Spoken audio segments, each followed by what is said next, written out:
welcome to our presentation on Can the Big Four Keep Winning by Nicole and Zoe. Deloitte, PwC, Ernst & Young and KPMG make up the Big Four. Between them, they have a combined revenue of $130 billion a year and a current growth rate of over 10% per annum. So what services do the Big Four provide? The core services provided by the Big Four cover auditing, risk advisory and management consulting services.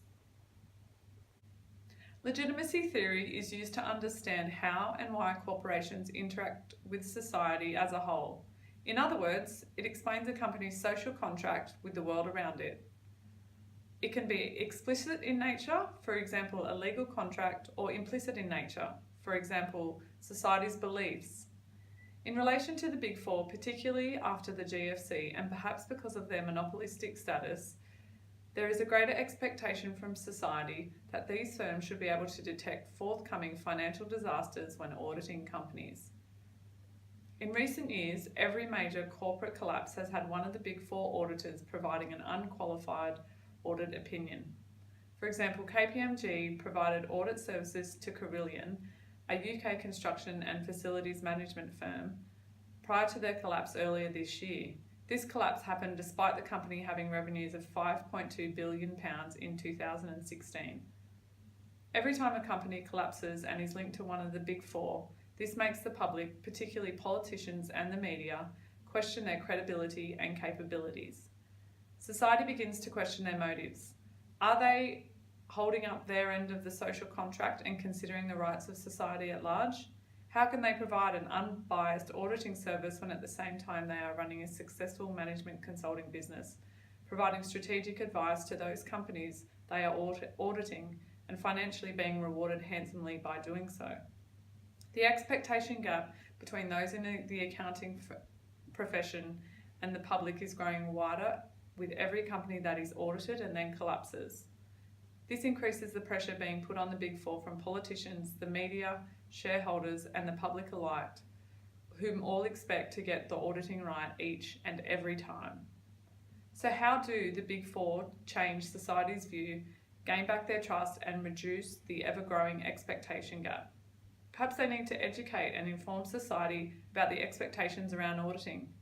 As the article suggests, in this day and age, with the complex nature of financial statements and business structures, it is reasonable to assume that it is almost impossible for anyone to fully comprehend or understand the complexities of today's business, let alone predict a corporate collapse. Legitimacy theory highlights the extent to which social contracts are influenced by the boundaries established by society in order to appreciate and avoid being penalised by the community in which the company operates. So are the Big Four holding up their end of the social contract, or has society viewed them as only having their immediate stakeholders' interests at heart? Whilst legitimacy theory has tried to explain the social contract between the Big Four and the wider community, we must also consider the possibility that the Big Four have not been acting in the best interest of society, rather acting in the interest of the major stakeholder groups. As the GFC identified, firms that provide services that are easily substitutable, just like the Big Four, pose little risk to the economy if they were to collapse, making them more vulnerable and willing to appease the demands of the major stakeholders, especially the ones that have the greatest influence over revenue. This is why stakeholder theory is most relevant. Managerial theory examines the relationship firms have with discrete stakeholders and how major stakeholders have greater influence over decisions made by a firm. As we have seen, the Big Four's expertise cover many areas of business, finance and accounting. In fact, between them, they own a total of 40% of the $150 billion US management consulting market. As the firm's consulting businesses grow, so does the influence of their major stakeholder group, the customer. The question then arises as to whether these firms are able to provide unbiased auditing services. This has created a conflict of interest that has caught the attention of society. If these customers were also utilising other management consulting services of the Big Four prior to their collapse, does this explain why possible red flags were not acted upon sooner? Going forward, there's a growing push for the Big Four to break apart their management consulting businesses from their auditing business. This change will address the conflict of interest issue whilst also managing the concerns of all their stakeholders equally, pushing them into the ethical branch of stakeholder theory.